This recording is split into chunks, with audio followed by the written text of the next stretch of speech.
যারা বিকশিত ভারত, বিকশিত ত্রিপুরা এবং রাজ্যের অভূতপূর্ব উন্নতির কথা বলছেন, তাদের সরকারের উদাসীনতার কারণেই জনগণের ভোগান্তির কারণ হয়ে দাঁড়িয়েছে। এই হলো তাদের উন্নতির কাজকর্মের হাল হকিকত। সংবাদ মাধ্যমের মুখোমুখি হয়ে এমনই প্রতিক্রিয়া ব্যক্ত করলেন রাজ্যের বিরোধী দলনেতা জিতেন্দ্র চৌধুরী।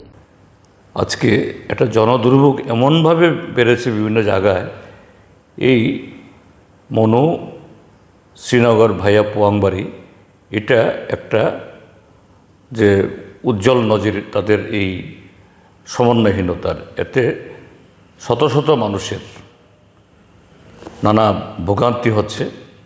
আমরা বারবার বলা সত্ত্বেও বিধানসভায় আমি কথাটা তুলেছি।